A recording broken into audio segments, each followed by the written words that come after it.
a opinião de mais um especialista que está chegando aqui agora com a gente. Grande Álvaro Bandeira, economista, chegando na nossa programação da BMC News. Seja muito bem-vindo.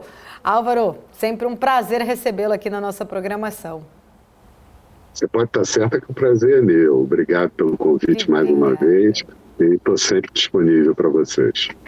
Obrigada, Álvaro. Daqui a pouquinho a gente veio aqui nessa discussão sobre a dívida bruta aí do governo, né, para a gente falar um pouco mais sobre este tema, mas em primeiro lugar, né, vamos começar com o grande assunto, né, todo mundo tentando entender os pontos importantes deste arcabouço apresentado. Queria entender a sua visão, como você recebeu aí exatamente esse arcabouço, os pontos positivos, os pontos negativos, o que pode trazer ali, né, a gente tem mania de falar que o diabo está muitas vezes nas entrelinhas, né? Quais são, né, esses pontos ali que precisam ser melhores explicados, inclusive na sua visão?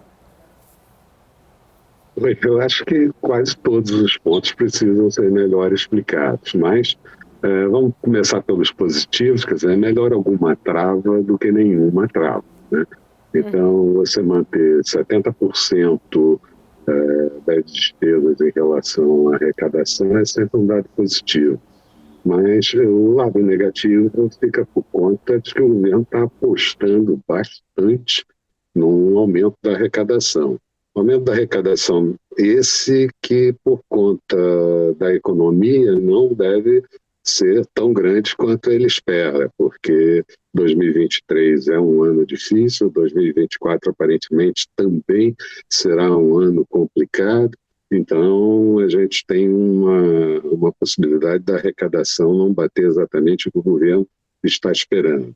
O ministro Haddad fala em 100, 150 bilhões que podem aparecer, mas precisa ser explicado de onde que vem. Vem da ilação fiscal, da elisão fiscal, vem de mais carga tributária, que ele diz que não. Tem uma reforma tributária para sair, que pode sair lá para o final do ano. Primeiro uma reforma sobre tributos, né, no consumo, depois uma reforma sobre tributos na renda, e no tributos da renda fica complicado, porque vai pegar alguns setores, no consumo também pega alguns setores.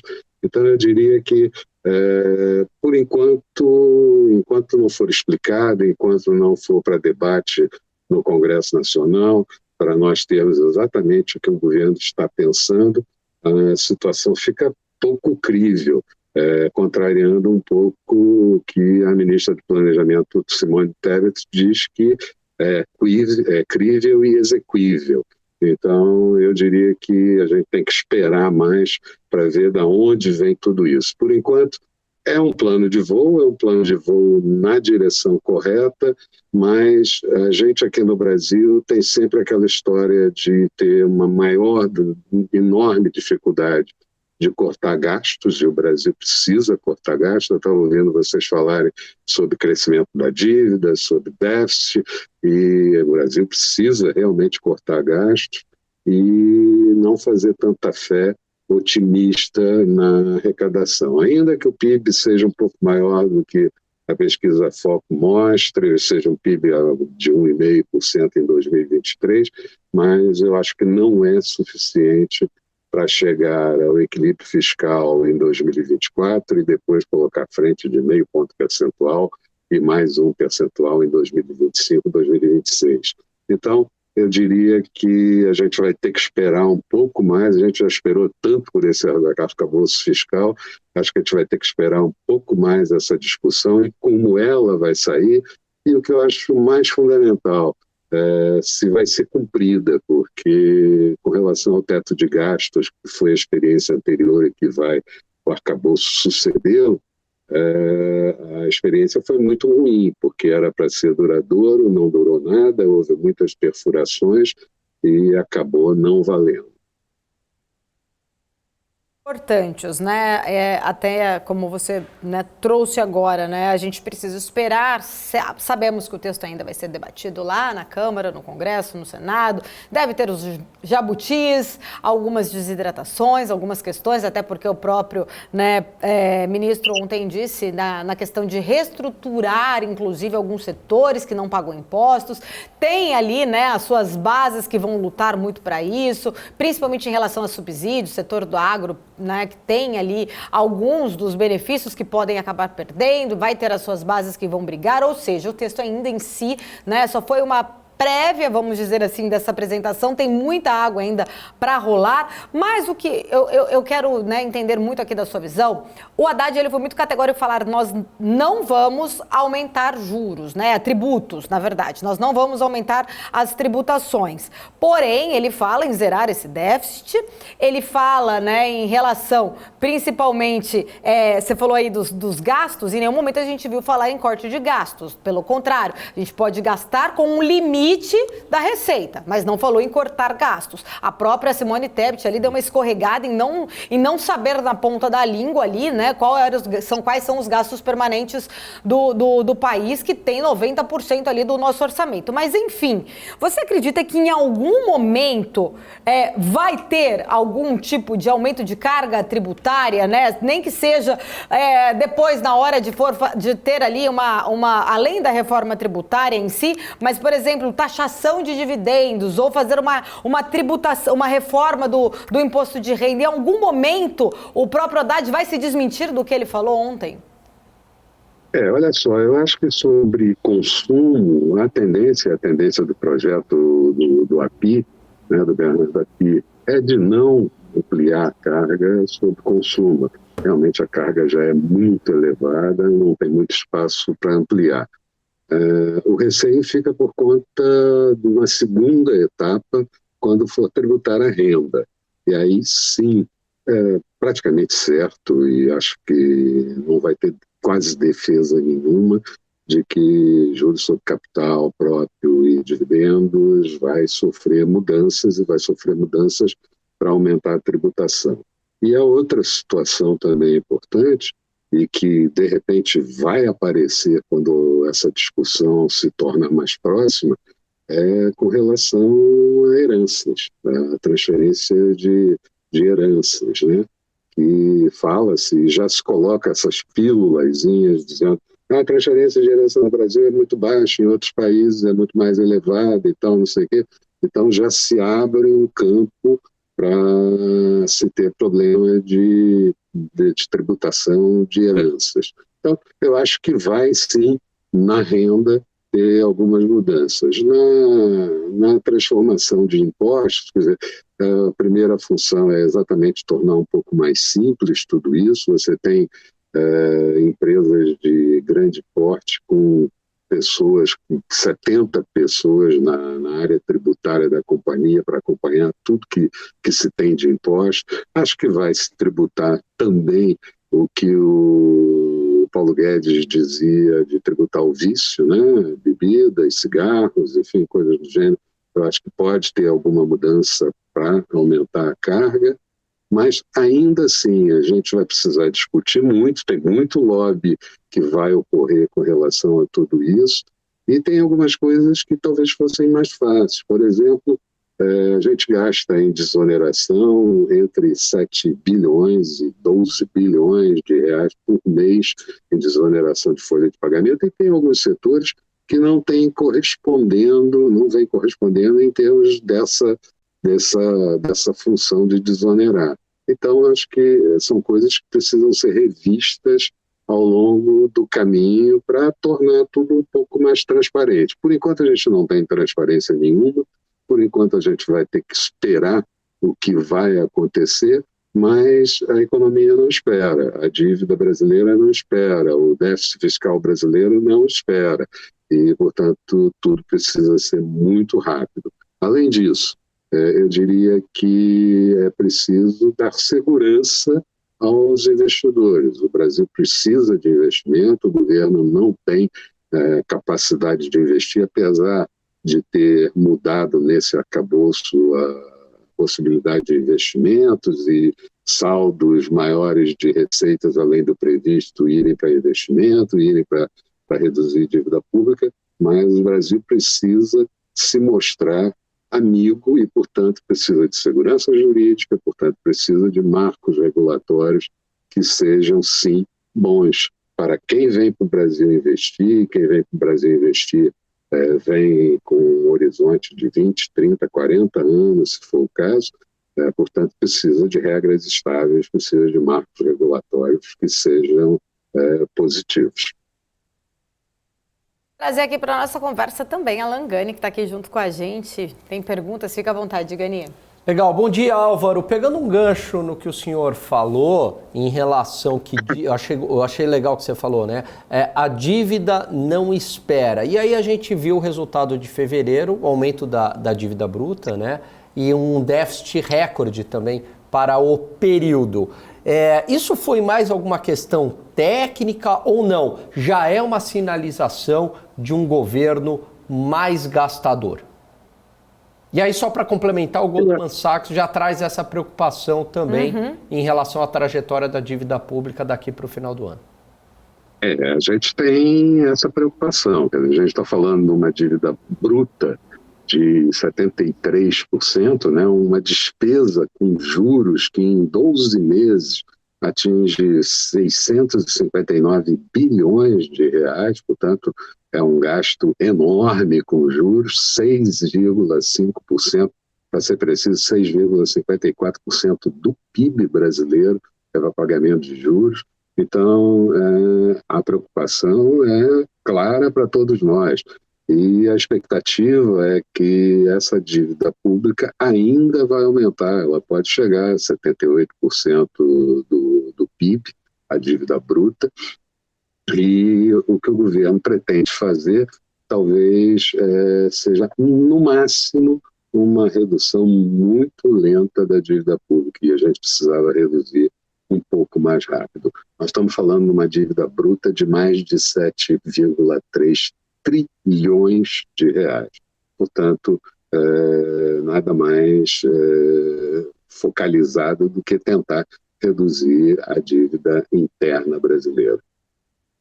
Eu quero fazer até uma pergunta para vocês dois, né? Nos últimos meses a gente tem falado tanto, né, principalmente em relação às críticas do governo em relação à taxa de juros, batendo muito ali no Banco Central, na figura de Roberto Campos Neto. Nesta última, né, ata inclusive do Copom, Campos Neto meio que devolveu ali, né, no colo, falou, olha, né, depende muito do arcabouço que vai ser apresentado, jogando também ali um ponto para o governo, né, entender que é importante realmente todas essas questões fiscais para se controlar a inflação.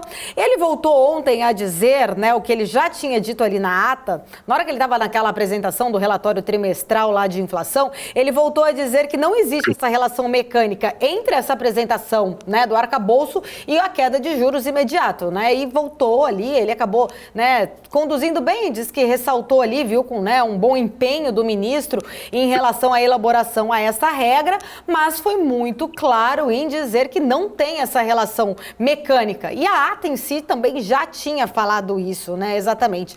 E um ponto que me chamou atenção na fala dele foi o seguinte, né? Ele, além dessa questão toda do arcabouço, ele falou que se hoje, né, ele fosse cumprir a meta de inflação nossa, a taxa de juros estaria em 26,5% e não em 13,75%.